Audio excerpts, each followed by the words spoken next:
Book 09. 1 Samuel.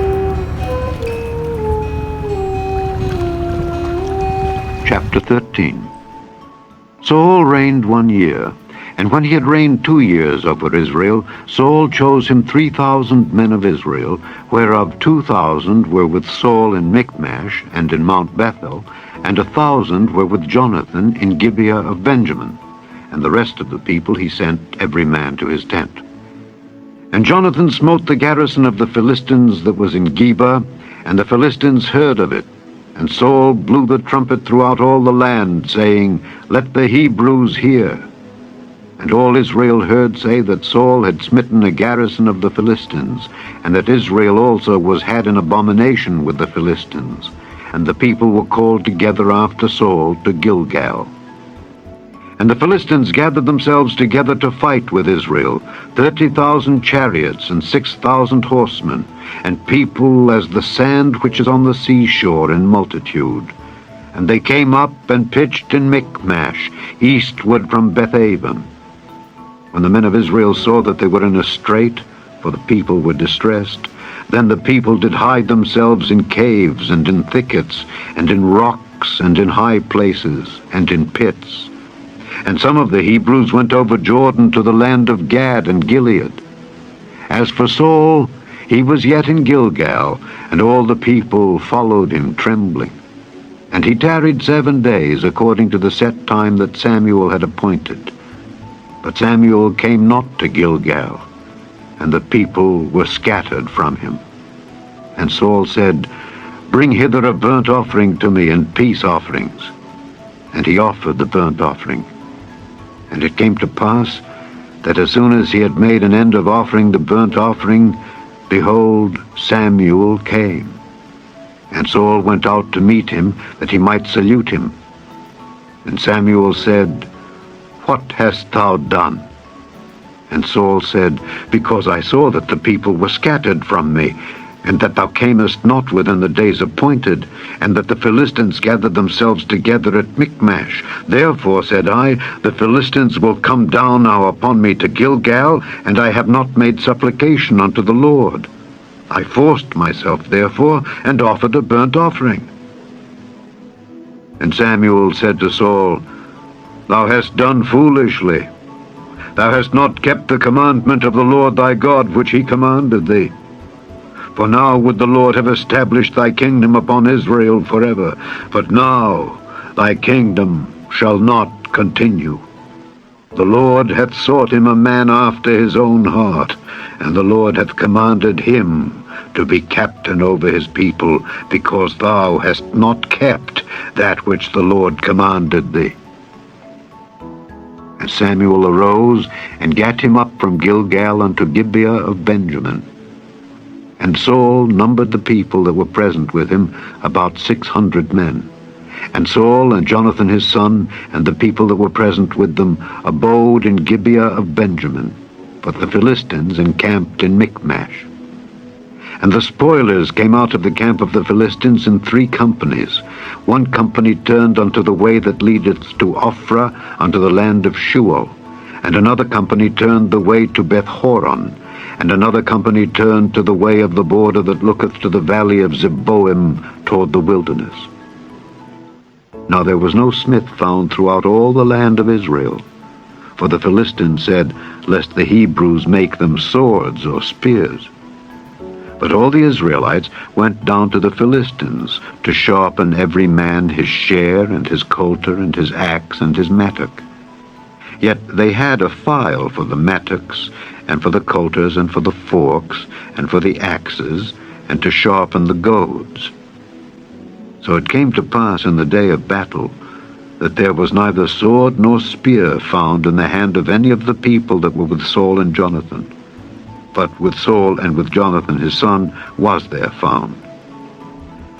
And the garrison of the Philistines went out to the passage of Michmash. Chapter 14.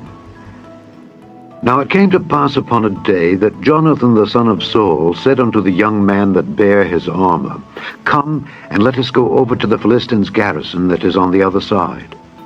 But he told not his father. And Saul tarried in the uttermost part of Gibeah under a pomegranate tree which is in Migron. And the people that were with him were about 600 men. And Ahiah, the son of Ahitub, Ichabod's brother, the son of Phinehas, the son of Eli, the Lord's priest in Shiloh, wearing an ephod. And the people knew not that Jonathan was gone. And between the passages by which Jonathan sought to go over unto the Philistines' garrison, there was a sharp rock on the one side, and a sharp rock on the other side. And the name of the one was Bozez, and the name of the other Seni. The forefront of the one was situate northward over against Michmash, and the other southward over against Gibeah. And Jonathan said to the young man that bare his armor, Come, and let us go over unto the garrison of these uncircumcised. It may be that the Lord will work for us, for there is no restraint to the Lord to save by many or by few. And his armor-bearer said unto him, Do all that is in thine heart. Turn thee. Behold, I am with thee according to thy heart. Then said Jonathan, Behold, we will pass over unto these men, and we will discover ourselves unto them. If they say thus unto us, Tarry until we come to you, then we will stand still in our place, and will not go up unto them. But if they say thus, Come up unto us, then we will go up, for the Lord hath delivered them into our hand. And this shall be a sign unto us. And both of them discovered themselves unto the garrison of the Philistines. And the Philistines said, Behold, the Hebrews come forth out of the holes where they had hidden themselves. And the men of the garrison answered Jonathan and his armor-bearer, and said, Come up to us, and we will show you a thing. And Jonathan said unto his armor-bearer, Come up after me, for the Lord hath delivered them into the hand of Israel. And Jonathan climbed up upon his hands and upon his feet, and his armor-bearer after him, and they fell before Jonathan, and his armor-bearer slew after him. And that first slaughter which Jonathan and his armor-bearer made was about 20 men, within as it were an half acre of land, which a yoke of oxen might plow. And there was trembling in the host, in the field, and among all the people. The garrison and the spoilers, they also trembled, and the earth quaked. So it was a very great trembling. And the watchmen of Saul and Gibeah of Benjamin looked, and behold, the multitude melted away, and they went on beating down one another. Then said Saul unto the people that were with him, Number now, and see who is gone from us. And when they had numbered, behold, Jonathan and his armor-bearer were not there. And Saul said unto Ahiah, Bring hither the ark of God. For the ark of God was at that time with the children of Israel. And it came to pass, while Saul talked unto the priest, that the noise that was in the host of the Philistines went on and increased. And Saul said unto the priest, Withdraw thine hand. And Saul and all the people that were with him assembled themselves, and they came to the battle. And behold, every man's sword was against his fellow, and there was a very great discomfiture. Moreover, the Hebrews that were with the Philistines before that time, which went up with them into the camp from the country round about, even they also turned to be with the Israelites that were with Saul and Jonathan. Likewise all the men of Israel which had hid themselves in Mount Ephraim, when they heard that the Philistines fled, even they also followed hard after them in the battle. So the Lord saved Israel that day, and the battle passed over unto Bethaven. And the men of Israel were distressed that day, for Saul had adjured the people, saying, Cursed be the man that eateth any food until evening, that I may be avenged on mine enemies. So none of the people tasted any food. And all they of the land came to a wood, and there was honey upon the ground. And when the people were come into the wood, behold, the honey dropped. But no man put his hand to his mouth, for the people feared the oath. But Jonathan heard not when his father charged the people with the oath. Wherefore he put forth the end of the rod that was in his hand, and dipped it in an honeycomb, and put his hand to his mouth, and his eyes were enlightened. Then answered one of the people, and said, Thy father straitly charged the people with an oath, saying, Cursed be the man that eateth any food this day. And the people were faint. Then said Jonathan, My father hath troubled the land. See, I pray you, how mine eyes have been enlightened, because I tasted a little of this honey. How much more, if haply the people had eaten freely today of the spoil of their enemies which they found? For had there not been now a much greater slaughter among the Philistines? And they smote the Philistines that day from Michmash to Aijalon, and the people were very faint. And the people flew upon the spoil, and took sheep and oxen and calves, and slew them on the ground. And the people did eat them with the blood. Then they told Saul, saying, Behold, the people sin against the Lord, in that they eat with the blood. And he said, Ye have transgressed. Roll a great stone unto me this day. And Saul said, Disperse yourselves among the people, and say unto them, Bring me hither every man his ox, and every man his sheep, and slay them here, and eat, and sin not against the Lord in eating with the blood. And all the people brought every man his ox with him that night, and slew them there. And Saul built an altar unto the Lord. The same was the first altar that he built unto the Lord. And Saul said, Let us go down after the Philistines by night, and spoil them until the morning light, and let us not leave a man of them. And they said, Do whatsoever seemeth good unto thee.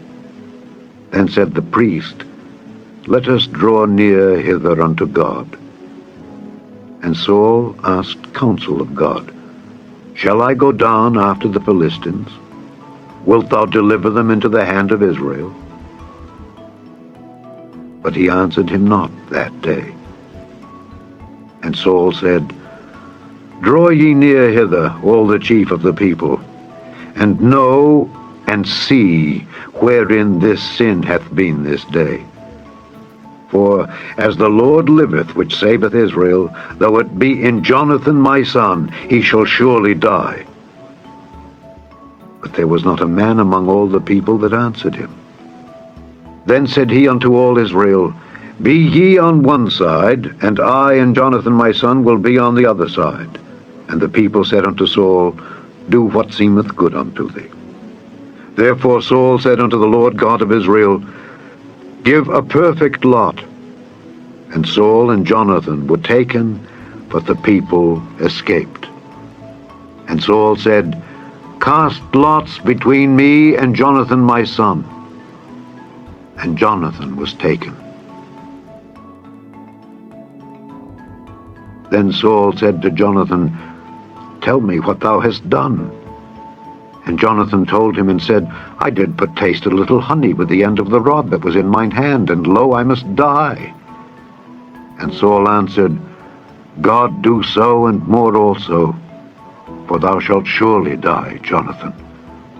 And the people said unto Saul, Shall Jonathan die, who hath wrought this great salvation in Israel? God forbid! As the Lord liveth, there shall not one hair of his head fall to the ground, for he hath wrought with God this day. So the people rescued Jonathan, that he died not. Then Saul went up from following the Philistines, and the Philistines went to their own place.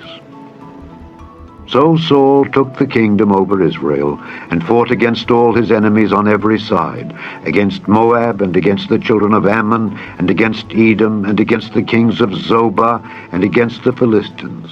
And whithersoever he turned himself, he vexed them. And he gathered an host, and smote the Amalekites, and delivered Israel out of the hands of them that spoiled them. Now the sons of Saul were Jonathan, and Ishuai, and Melchishua. And the names of his two daughters were these, the name of the firstborn Merab, and the name of the younger Michal. And the name of Saul's wife was Ahinoam, the daughter of Ahimaaz. And the name of the captain of his host was Abner, the son of Ner, Saul's uncle. And Kish was the father of Saul, and Ner, the father of Abner, was the son of Abiel. And there was sore war against the Philistines all the days of Saul. And when Saul saw any strong man or any valiant man, he took him unto him.